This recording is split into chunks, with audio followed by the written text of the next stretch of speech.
الحمد لله رب العالمين والصلاة والسلام على النور المبين سيدنا محمد وعلى آله وصحبه أجمعين. أما بعد، فقد ظهرت في هذا الزمان بدعة ما أنزل الله بها من سلطان، بل مخالفة لهدي حبيب الرحمن محمد صلى الله عليه وآله وصحبه وسلم، وهو أنه إذا مضى عام أو أعوام قام بتجديد عقد النكاح، فذاك من الخطأ الكبير.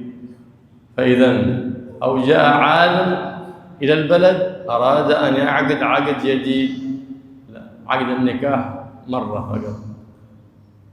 الذي ينقض هذا العقد النكاح هو الطلاق، بل إنه إذا عقد مرة ثانية مع وجود العقد الأول يخاف على أن يكون نقض للأول، فلا ينبغي. نعم، عند النكاح الأول عندما كان كان الشباب فيهم حياء من الشيبان، إذا عقد ربما ارتعد، فلهذا أول يعقد بلفظ زوجتك، ثم يعقد بلفظ أنكحتك، ثم يعقد بلفظ زوجتك وأنكحتك، هذا عند العقد. ولا ينبغي بعد ذلك تجديده أبدا إلا إذا كما حدث الآن في هذا الزمان في قوانين وضعية، فكثير ما يمكنهم العقد بحضور العلماء، فقالوا تعال عقد في المحكمة. مثلا في بعض البلاد يعقد في المحكمة عقد قانوني، ثم يريد أن يحضر هذا العقد العلماء الأخيار من الصالحين فيجمعهم، لأنه ينبغي أن يشهد على العقد العدول، من يشهد لهم بالصلاح والولاية، فلا بأس بعد ذلك يعقد عقد النكاح في حضرتهم لأجل هذا القانون الوضعي الذي حصل في هذا الزمان. لكن لا ينبغي ما حدث الآن بعد كل عام أو أعوام يأتي لنا ويجدد لنا عقد النكاح. هذا أمر ما أنزل الله به من سلطان، وليس على هدي حبيب الرحمن محمد صفوة الأكوان صلى الله عليه وآله وسلم. Itu namanya tajdid nikahnya lah. Nah, memperbaharui nikah. Ini nikah misalnya kan tahun berapa? 10 tahun yang lalu misalnya, atau 3 tahun yang lalu. Karena setiap tahun kan nikah pula. Yang punya biniannya belain kan apa? Nang gitu ya biniannya lah. Angin gitu ya biniannya. Ya punya biniannya belain kan apa? Masa jangan lebih pada 4 aja. Nah, jadi kalaunya biniannya itu aja lalu mau ngulang nikah jadi Habib, nah itu kadida dalilnya, itu kada sesuai dengan petunjuk Nabi Muhammad SAW. Ma'anzalallahu biha min sultan, yang kadida dalilnya itu. Cuma kata Habib, apakah itu kan sebagian orang juga mungkin kelewat batas itu ya membatalkan nih akad yang pertama kan, sebagian ada itu ada aja Habib yang mau olah cerai itu talak. Nah, jadi itu kada pantas dilakukan, tapi seandainya dilakukan Bang, apakah membatalkan akad nikah yang pertama? Kada. Ini ada nang kelewatan, ada juga tuh juga, berarti itu talak ya nang ada, tuh ada yang menjadi cerai itu ya kalau talak itu yang mengolah cerai. Cuma, nah kalau yang kayak pian tadi kan, ini kayak apa nih sekira kan Ejar Habib tadi kawin dulu kan yang sahnya dulu nih kan dihadiri ulama. Cuma urusan di KUA bukunya nih beluman, nah itu kada apa nang kayak itu. Amunnya kayak itu kada apa. Artinya sekira menurut undang-undang kita sah. Nah, tapi kan kita ada juga acaraan khusus nih sekira ulama kan ada menyesuaikan waktu kan. Nah, itu kada apa aja Habib. Karena itu tuntutan undang-undang. Nah, cuma amunnya buku nikah ada sudah kan. Artinya itu kada dosa lagi ya Habib. Nah, kada pantas untuk diulangi. Jelas insyaallah lah. ايش صورة النكاح الباطن؟ ايش صورة النكاح الباطن؟ Habib ada yang mendengar tentang nikah batin di sini. Nah, udah kita kayak apa prakteknya nggak tahu aja Bang nikah batin kayak apa lah. Jadi ايش صورته؟ kayak apa gambaran nikah batin? Ada yang nikah batin nggak di sini?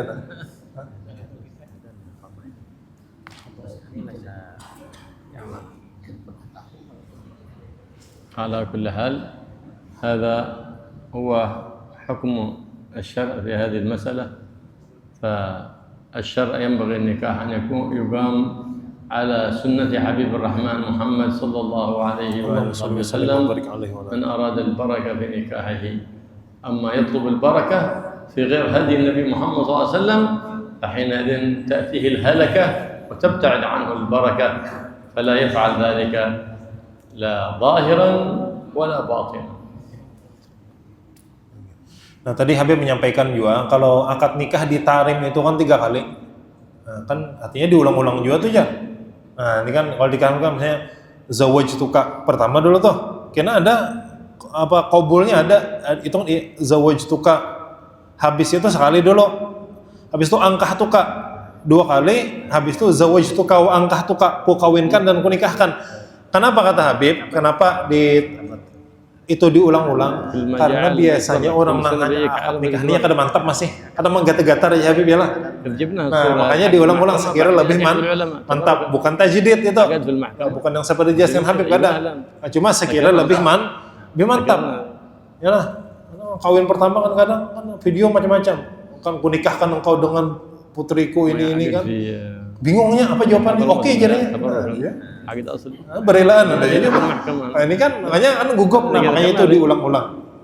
Nah jadi intinya Jar Habib, kita dalam pernikahan ini supaya rumah tangga berberkah, maka kita mesti mengikuti peraturan dan sunnah Nabi Muhammad SAW. Kalau jauh daripada sunnah, apapun istilahnya, kalau kada sesuai dengan syariat Nabi Muhammad SAW, nikah zahir kah, nikah batin kah, atau nikah apa kah? Nah kalau sudah kada sesuai dengan ajaran Nabi, itu membahayakan. Dan bisa binasa kata Habib rumah tangganya. Kada berberkah. Ya, ada pertanyaan lagi? Terima kasih. Ini berkenaan dengan bulan haji. Kurban. Yang pertanyaan kita banyak menyatakan apabila bulan ini sudah berkorban sekali maka cukup ya kayak gitu. Apakah ini memang ada nas atau hadisnya seperti itu atau bagaimana ceritanya? Itu yang pertama. Yang kedua, bagaimana keutamaan sebuah kurban? Orang berkorban itu apa sih keutamaannya menurut saudara kita? Dan yang terakhir, ini mungkin pertanyaan kita masalah haji. Sekarang ini haji ini hampir 30-40 tahun kita menunggu. Nah, kira-kira bagi kita ini kira-kira apa sih amalia atau mungkin pekerjaan? Kalau memang pelaksanaan kita pada awal, apa kira-kira mungkin sebagai orang Banjar itu ya setimpal dengan haji mungkin itu pertanyaannya. أولا ما يتعلق بالأضحية ويسمع بعضهم قالوا خلاص يكفي أضحية مرة واحدة في العمر. هل هذا صحيح؟ نعم. والثاني عشان yang kedua فضائل الأضحية. والآن يعني السؤال الثالث ما يتعلق بالحج. نحن الآن اللي يسجل الحج بعد 30 عام ممكن غيره يعني صعب ممكن. بعدين هل هناك يعني أعمال ولا أذكار ما يعادل هذا يعادل الحج والعمرة؟ الحج والعمرة كل يوم الإنسان بإمكانه يعمل حج وعمرة. قال الرسول صلى الله عليه وسلم من صلى الفجر ومكث في مصلى حتى تطلع الشمس وصلى ركعتين أعطى الله له حج وعمرة تامتين كل يوم حج وعمرة. هذا بالنسبة للحج. بالنسبة للأضحية سنة في كل عام، ليس في عام واحد، سنة في كل عام لكل إنسان قادر مستطيع أن يضحي عن نفسه أو أن يضحي عن أهل بيته. الشاة عن 1 والبقرة عن 7 والبدنة عن 7 تجزي في الأضحية في كل عام.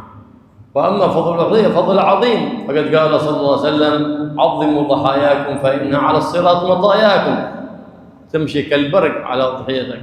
فلهذا ينبغي أن تكون الأضحية ذات سن معلوم، 2 إن كانت من البقر، ومن المعز 2 أو من الضأن 1 كي بلغت ذلك العمر هذا. وأنه يغفر لك بأول قطرة كما قال النبي محمد صلى الله عليه وسلم سيدنا فاطمة، فإنه يغفر لك من أول قطرة قبل أن تصل القطرة من الدم إلى الأرض تغفر لك الذنوب. وتكون في كفة حسناتك هي ولحمها وشحمها، ما شاء الله. فضل عظيم للأضحية لمن قدر على أن يضحي، فإنها سنة مؤكدة فعلها النبي محمد صلى الله عليه وسلم عن نفسه وعن أهل بيته وعن أمته، وتلك خصوصية له صلى الله عليه وسلم أنه ضحى عن أمته، لكن غيره لا يضحي إلا عن نفسه أو عن أهل بيته أو من له عليه ولاية، فذاك يضحي. وأما إذا ما استطاع أن يضحي عن كل واحد من أهل البيت فله أن يضحي عن نفسه ويشرك ثواب تلك الأضحية له ولأهل بيته في الثواب، لكن في الإجزاء بالأضحية عن كل شخص غنمة واحدة، وفي البقرة 7 أشخاص، وفي البدنة كذلك. Jadi mengenai haji, ya Habib kan Mbah Haji kan lawas mahadang ya lah. 30 tahun bisa di Banjar nih, bisa lebih dari 40 tahun. Mun haji plus kakak larangan pulang bayarnya. 400 jutaan haji plus ya lah. Nah jadi cuma Jan Habib ada amalannya itu hari-hari kau berhaji umrah ya Habib. Amalannya usahakan sembahyang subuh berjamaah, membaca wirid, beramalan tetap artinya di masjid begana kan sampai waktu isyraq, sembahyang isyraq 2 rakaat. Maka diberi Allah pahala haji dan umrah yang mana pahalanya sempurna. Nah mudah-mudahan kita kawa istiqomah nanti ini. Nah ini jawaban mengenai haji. Adapun mengenai kurban, apakah cukup seumur hidup sekali aja? Nah kada aja Habib. Bak kurban itu dituntut setiap tahun. Mun mampu nih lah, mun mampu dianjurkan setiap tahun. Jangan aku sudah aja tahun semalam berkorban, padahal tahun ini sanggup aja, tetap disuruh. Jangan kada lagi. Nah, jadi perintahnya setiap tahun bagi yang mampu. Adapun keutamaannya diantaranya apa? Diantaranya hadis Nabi SAW yang artinya lamaki ganali binatang kurban kalian, karena itu akan menjadi kendaraan kalian melewati jembatan Sirat. Dan itu cepatnya kata Habib seperti kalbarak, seperti kilat cepatnya. Ini kendaraannya adalah seperti kilat. Dan di antara keutamaan bak kurban pula, waktu disembelih binatang kurban, belum lagi darah tadi gugur ke tanah, dosa-dosa kita sudah diampuni Allah Subhanahu wa taala. Dan setiap daging, setiap lemak yang dibagikan itu, nah, itu menjadi pahala yang besar di sisi Allah Subhanahu wa taala. Nah, makanya jadi kan lamaki tadi kan makanya ada aturannya berkurban itu kan. Kambing sagan sekong. Nah, amunnya sapi, onta cukup 7 orang berkurbannya. Dan itu ada aturan-aturan umurnya kayak apa, kan sifat-sifat kurbannya kan. Nah ini keutamanya sangat banyak. Ya yang mampu mudah-mudahan kawa berkurban. Ya kawa jagang insyaallah, cuma kadang apa? Kadang ada mau tadi. Baik. Kambing apa 3,5 juta ya lah. Oh, aja. Ya mudah-mudahan kita kawa berkurban setiap tahun. Amin.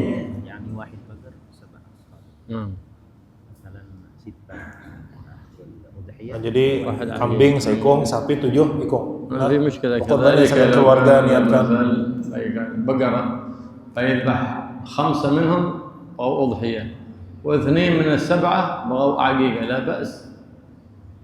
بأس. وهل يمكن درجة الأضحية بيذبح شاة أضحية وعقيقة؟ عند جمهور العلماء لا، وبعضهم قال نعم يمكن ذلك إدراجها أي أضحية في العقيقة. فإذا أراد أن يقلد لا بأس. Nah, jadi ya Habib pulang misalnya nih sapi kan cukup untuk 7 orang, cuma bercampur nih kayak ada anak hakikah, ada nang kurban. Pas pada hari raya banakannya, nah kan anak. Jadi kayak apa nih? Jadi boleh ya Habib lah, misalnya niatnya 5 ekong kan 7 sekong sapi kan sagan 7 orang. 5 bakurban, 2 akikah, nah boleh gitu. Boleh digabung. Cuma ada juga pendapat yang membolehkan lah sekong nih lah digabung niatnya sekong kambing kurban sekaligus akikah nah sekong kambing. Nah itu ada juga pendapat yang membolehkan gitu. Jadi dapat pahala 2 buting, kambingnya sekong atau lakian 2 kambingnya ya lah. Nah ini kambingnya kambingnya كان seekor. يجمع العلماء كذا. Nah, Nabi kita Muhammad sallallahu alaihi wasallam sidin berkurban untuk diri sidin, untuk keluarga sidin dan untuk umat sidin. Nah, jadi kita ini berarti dikurbani Nabi sudah.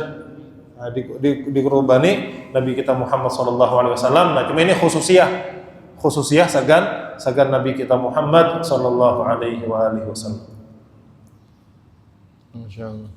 الله يهدينا بهداه ويولينا بالله ويحمينا بحمده ويرعانا براه ويجعلنا مهتدى وهدى في مصطفاه سيدنا مولانا محمد بن عبد الله صلى الله عليه وعلى اله وصحبه وسلم. الله يعلمنا ما يجب العمل ما يجب الاخلاص ما علمنا فيما علمنا يا رب العالمين. احفظنا يا رب الشيطان الذي يعيشنا عليه ولا سلطان شرح صدور رب القرآن تجسد القرآن من القرآن بحق القرآن وبحق من أنزل عليه القرآن مولانا محمد حبيب الرحمن صلى الله عليه وآله وصحبه وسلم والحمد لله رب العالمين.